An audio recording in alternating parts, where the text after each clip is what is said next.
Welcome to the tutorial for Entrelac in the round. We'll start with chaining 11 stitches. 1, 2, 3.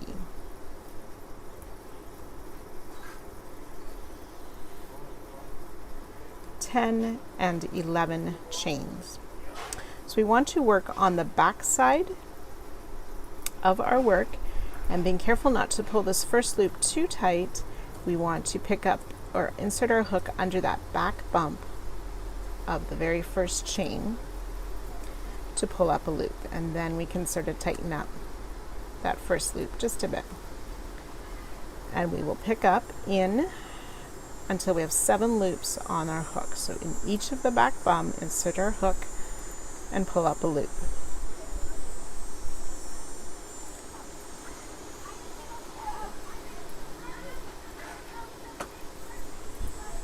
Seven loops on the hook.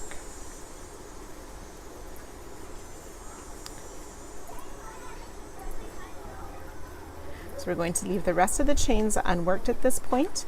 We will work them later on. Yarn over, pull through the first 2 loops, and we'll continue to yarn over, pull through 2 loops until there's only 1 loop left on our hook.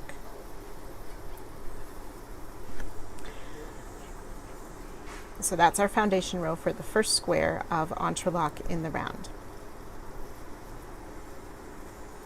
For row 2, we'll start with the second bar from the hook, vertical bar, yarn over to pull up a loop, and we'll continue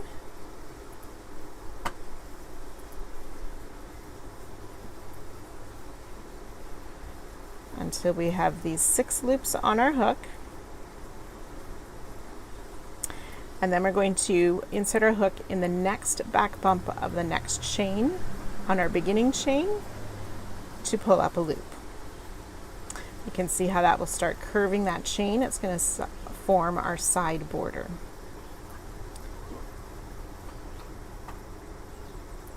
And working the return pass, yarn over, pull through 2 until 1 loop remains on our hook.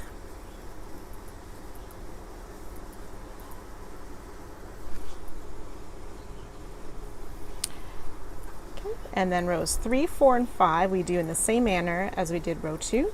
Just a tip for your starting hook is to pull that loop tighter onto your hook to start before you pull up a loop, and it will stretch as you do that. You can see my row 2 side loop is pulled. I didn't snug it in and it's stretched too large. So we want to keep that first loop tighter on our hook as we pick up our loops. So you can go ahead and work rows 3, 4, and 5 the same as we did row 2, picking up that last loop in the unused chain and working the return pass.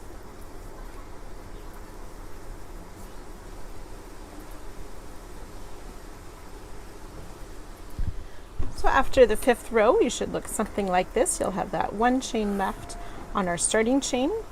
Now we'll work at what's called the bind off row. So we'll insert our hook under this second vertical bar, yarn over, pull up and through the loop on our hook. We want to keep this bind off row fairly loose. We don't want to pull these slip stitches tight. We'll just work our way across.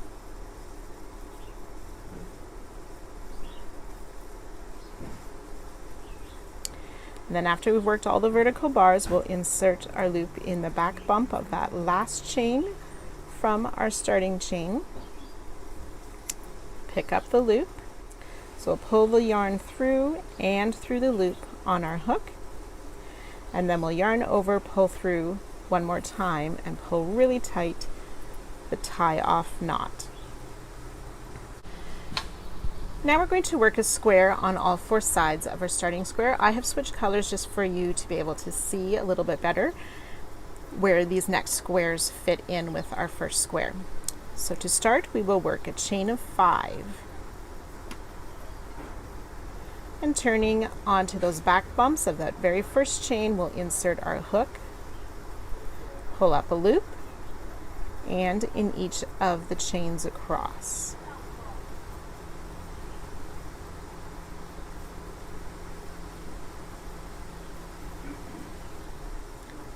We should have 6 loops on our hook at this point.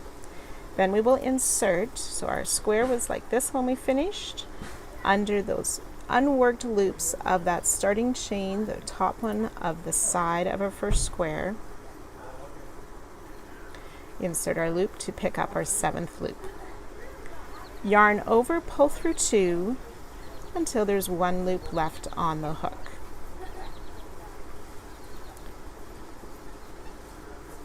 And then we'll work the next 4 rows in simple stitch. So you just pull up a loop under each of those vertical bars.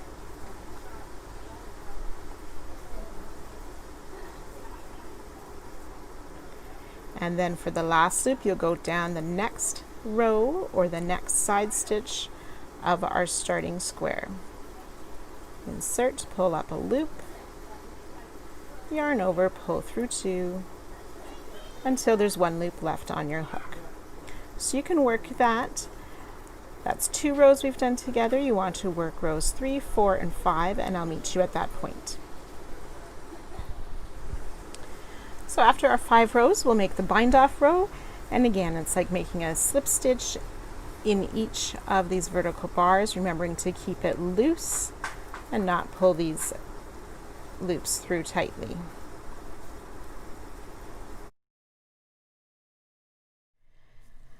So for our last bind off stitch, we want to go on the first stitch at the top of the next side of the block to work that last bind off and make our tie off knot.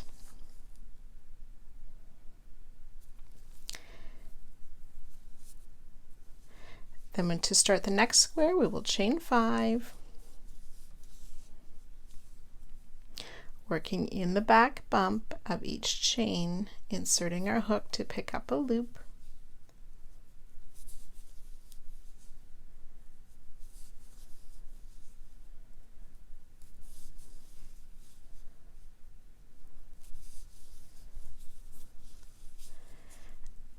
And then we insert our hook into that same stitch as we did the tie off knot from that last square to pick up our last loop and work the return pass.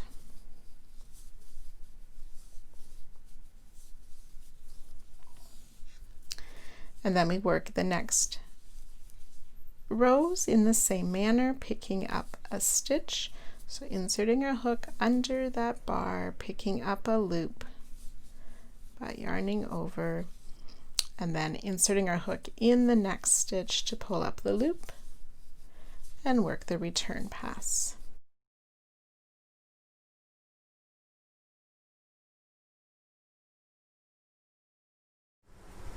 Okay, so you'll continue working that across, making sure you do the bind off row after each square and the tie off knot, and you can finish working those 4 squares around.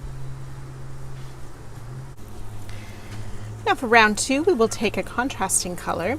We are going to make what are referred to as top squares. They will sit along the top of each of these squares that we made last round. And after we work one of the top squares, we're also going to work a square that fits in between these 2 squares from round 1, and then we'll make another top square, and so on. So you just join your color with a slip stitch. It doesn't matter which square that you start at. And in that very first stitch along the top, you will join with a slip stitch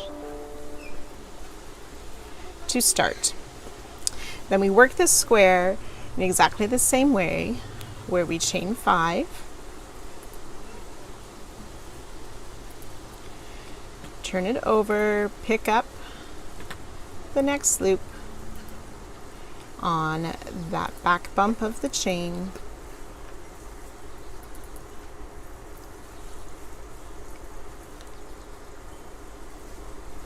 so you should have 6 loops on your hook.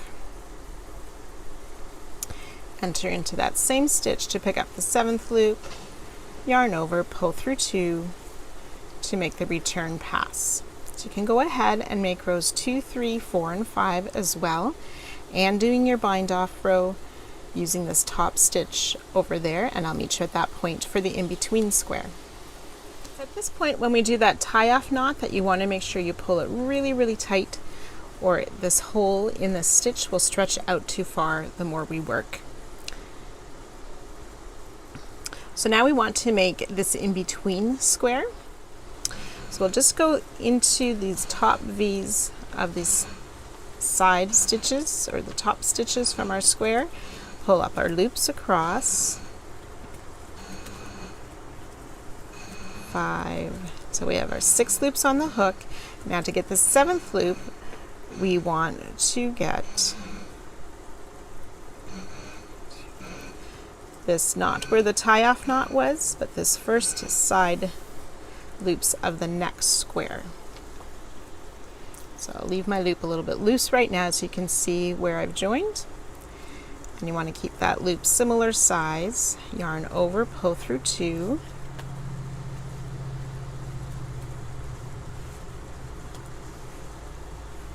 To start that next square. And we'll continue to work the rows of this in-between square, picking up our loops as simple stitch and making the connection or joining to the side of the next square. We call that the connection loop.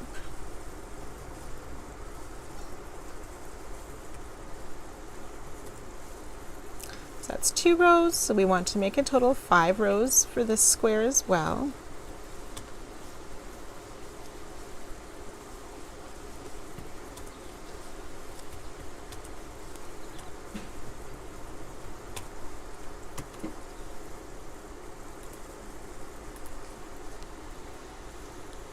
Do your bind off row as well and make the tie off knot in that first stitch at the top side of the square. So now we're ready to make another top square. So right from where we left off, we chain 5, chain 5, we'll pick up a loop in the back bump of each of these chains,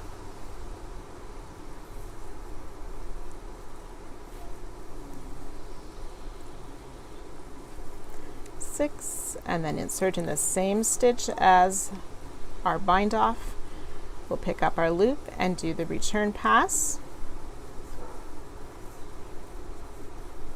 And then we'll continue making the other rows across this next top square. And then we just continue working around with an in-between square, top square, in-between, and so off, joining to the base of our last square at the end of this round. And then each additional round, you would increase the number of in-between squares in between our top squares. And that is the basics of Entrelac in the round.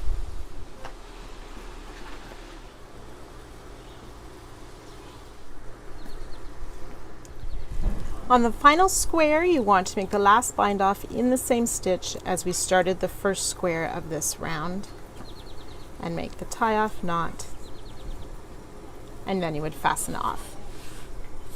So that would be round 2.